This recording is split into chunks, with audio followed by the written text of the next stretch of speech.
FTP தமிழக வணக்கம். சமீப காலமாக ஒரு முக்கியமான ஒரு இன்டர்வியூ வைரலாக போயிட்டு இருக்கு. அது என்ன இன்டர்வியூனா சாய் வித் சித்ரால நம்ம இயக்குனர் பாரதி கண்ணன் அவர்கள் கொடுத்த ஒரு இன்டர்வியூ. அதுலேயே முக்கியமாக நவரச நாயகன் கார்த்திகை பற்றி அவருடைய ஒரு சின்ன அனுபவத்தை பகிர்ந்தாரு. அது பார்த்தீங்கன்னா ரொம்பவே வைரல் ஆயிடுச்சு. என்னன்னா அது ஒரு முக்கியமான ஒரு பயங்கரமான ஒரு சீரியஸான ஒரு விஷயம் அவர் ஷேர் பண்ணது. ஆனால் அவர் அவருடைய பாடி லாங்குவேஜ்ல நகைச்சுவை மாநில அந்த மிமிக்ரியில அதை எல்லாரும் ரசிக்கிறபடியான ஒரு தகவலாக இருந்துச்சு. ஆனால் அந்த தகவலை நீங்கள் ஃபுல்லாக கேட்டிங்கன்னா என்னடா இது நவரச நாயகன் கார்த்திக் இப்படிப்பட்ட ஒரு ஆளா, இவ்வளோ ஒரு நொட்டோரியஸான ஒரு ஆளாக இருந்திருக்காரு. தயாரிப்பாளர் அவருக்கு ஒரு அட்வான்ஸ் கொடுத்துருக்காரு, ஒரு 5 லட்ச ரூபா. அந்த பணத்தை அவர் ஷூட்டிங்கும் வரல, ஷூட்டிங்கும் பணமும் எடுக்கல, ஆனால் திரும்ப பணமும் கொடுக்கல.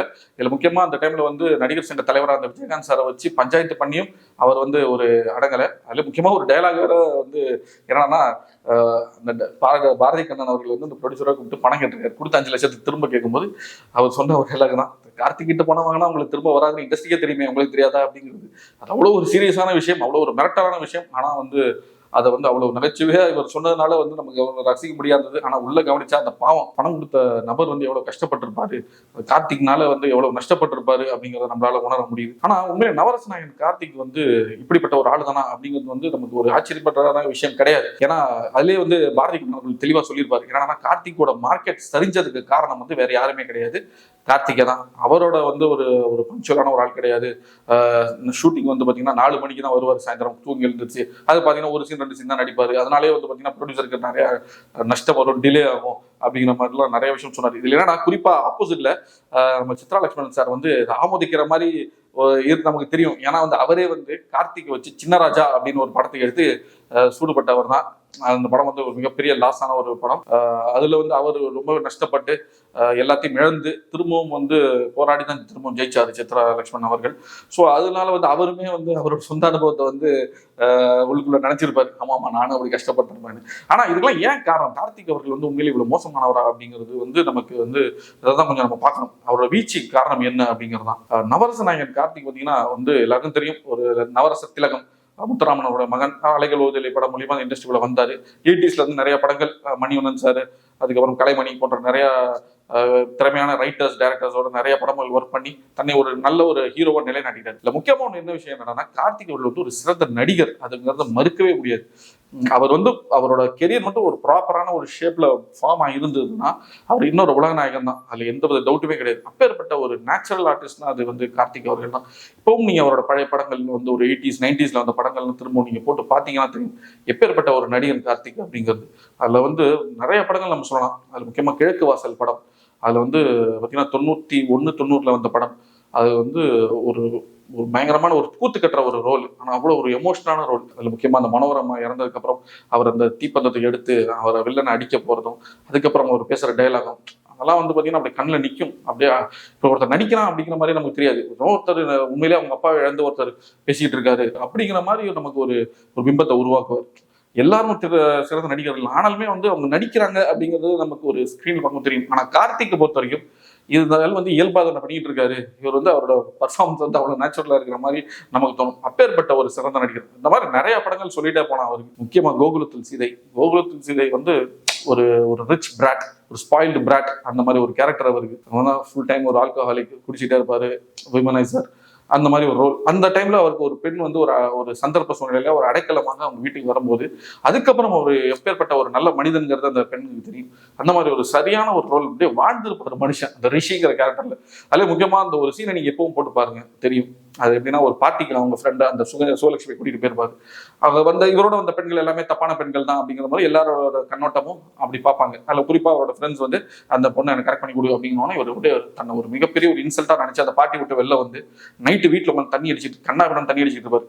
அப்போ சுகலட்சுமி இதெல்லாம் உங்களுக்கு அவமானமான பேசுறீங்க, அது எனக்கு தான் அவமானம் அப்படிங்கும்போது கார்த்திக் சார் எழுந்து டைலாக் பேசுவார் பாருங்க, அவ்வளோ ஒரு உணர்ச்சிகரமா இருக்கும். அதுல முக்கியமா ஒரு டைலாக், பயங்கரமான டைலாக். அது நான் இந்த மாதிரி சமயத்தில் தயவு செய்து என்கிட்ட பேசாதீங்க, ஏன்னா நான் ரொம்ப உணர்ச்சி வசப்பட்டுருவேன். அப்படி உணர்ச்சி வசப்படும் போது இதெல்லாம் கேட்குறீங்க யார் அப்படின்னு நான் கேட்டுருவேன். ஆனா நான் அப்படி கேட்கக்கூடாது, because you are my guest, you are my friend அப்படின்னு சொல்லி ஒரு பயங்கரமான ஒரு பாடி லாங்குவேஜ்ல அந்த டைலாக் பேசிட்டு போகுது.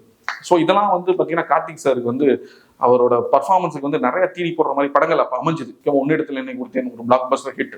அதோட கிளைமேக்ஸ் இப்போ வரைக்குமே பார்க்கும்போது நம்மளே அறியாமல் அழுதுரும். கார்த்திக் சாரோட பர்ஃபார்மன்ஸ், அந்த ரோஜா அவர்களை வந்து கார்த்திக் சார் அந்த மேடையில் ஐடென்டிஃபை பண்ணி, இந்த கூட்டத்தில் ஐடென்டிஃபை பண்ணி அவர் மேடைக்கு அழைக்கிறதும், அந்த கூட்டத்தில் ஒருத்தராக வந்து மேடையை நோக்கி அவ்வளோ ஒரு கூனி குறுகி ஒரு ஒரு எப்படி சொல்றது, ஒரு தாழ்வு மனப்பான்மையோட ஒரு கூச்சத்தோட ஒரு நடந்து வருவார் பாருங்க, நம்மளே அறியாம வந்து அழுதுரும். அந்த மாதிரி ஒரு நேச்சுரல் பர்ஃபார்மர் தான் கார்த்திக் சார். ஸோ இந்த மாதிரி அவரோட இப்போ டேலண்ட்டை ப்ரூவ் பண்ணுறதுக்கான எக்கச்சக்கமான படங்கள் நம்ம சொல்லலாம். ஆனாலும் மிட் 90s உள்ளத்தை அளித்தா அப்படின்னு ஒரு பிளாக் பஸ்டர் காமெடி படம் கொடுத்தனால திரும்பி பார்த்தீங்கன்னா நிறைய டேரக்டர்ஸ் ப்ரொடியூசர்ஸ் பார்த்தீங்கன்னா இந்த ஆள் மாறாட்டம் பண்ணுற ஒரு மொக்க காமெடி படத்தில் அவர் நிறைய போட்டு அவரோட டேலண்ட்டை வந்து நிறைய வீணாக்கிட்டாங்களோ அப்படிங்கிற மாதிரி தான் தோணுது. ஏன்னா அதுக்கப்புறம் பார்த்தீங்கன்னா தொடர்ந்து நிறைய படங்கள் அந்த மாதிரி வந்துச்சு. ஸோ அவர் வந்து நிறைய இந்த மாதிரி உட்டால கடி காமெடி அடிச்சுட்டு இருக்கிறதும் இந்த மாதிரி படங்கள் அதில் சிலது கிளிக் ஆனிச்சு, சிலது கிளிக் ஆகல. ஸோ இதெல்லாம் வந்து பார்த்தீங்கன்னா கார்த்திக் சாருக்கு வந்து கொஞ்சம் வந்து ஒரு அவரோட பர்ஃபார்மன்ஸுக்கு ஏற்ற படங்கள் இல்லை அப்படின்னு தான் தோணுச்சு. இருந்தாலும் பார்த்தீங்கன்னா நடுவில் அவர் பண்ண படங்கள் எல்லாமே வந்து ரொம்ப டிஃப்ரெண்டான படங்கள்லாம் செமையாக இருக்கும். அதில் குறிப்பாக 90s ஏர்லி 90s வந்து அவர் ஆக்ஷன் ஆக ஆரம்பிட்டார். அமரன் இந்த படம் வந்து அந்த டைம்ல பெருசாக ஓடலை. இருந்தாலும் கார்த்திக் சாரோட பர்ஃபார்மன்ஸ் பார்த்தீங்கன்னா ஒரு ஹாலிவுட் ஆர்டிஸ்ட் லெவலுக்கு இருக்கும். ஸோ அந்த மாதிரி ஒரு மிகப்பெரிய திறமை வாய்ந்த ஒரு நடிகர். ஒரு நம்ம வந்து ஒரு 90s பார்த்தீங்கன்னா கமலஹாசனுக்கு ஈக்குவலான ஒரு வர வேண்டிய ஒரு ஆள்.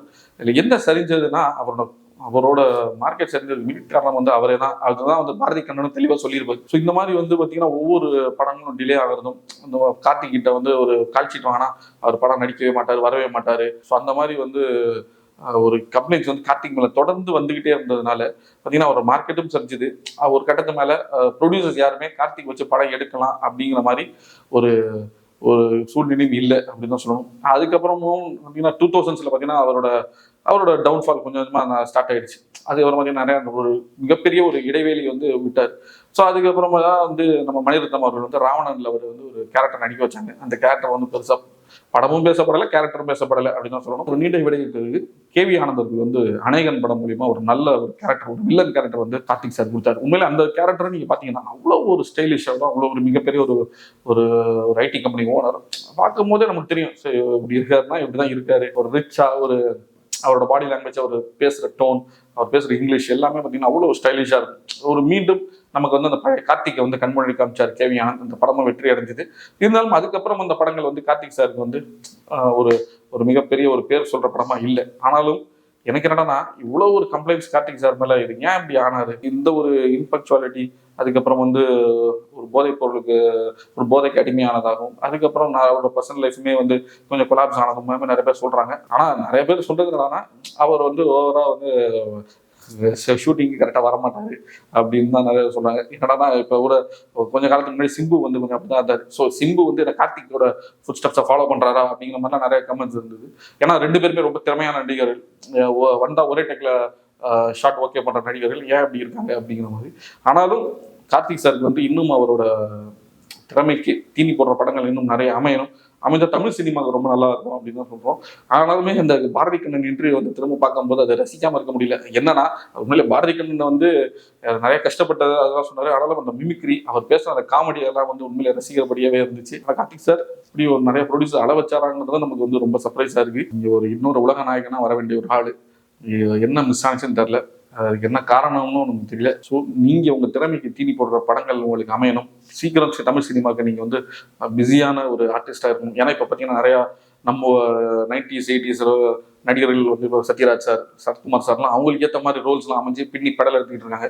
ஸோ அதே மாதிரி நீங்களும் உங்களுக்கு ஏற்ற மாதிரி ரோல்ஸ் நல்லபடியாக அமையணும். அதுக்கு தமிழ் சினிமா டேரக்டர் கொஞ்சம் மனசு வச்சு கார்த்திக் சாருக்கு வந்து ஒரு சூப்பரான, அவருக்கு ஏற்ற மாதிரி ஒரு பாடி லாங்குவேஜோட ஒரு சம ரோல் அவங்களுக்கு கிடைக்கணும் அப்படின்னு தான் ஆசைப்படுறோம். ஸோ மீண்டும் வாங்க கார்த்திக் சார். தேங்க்யூ.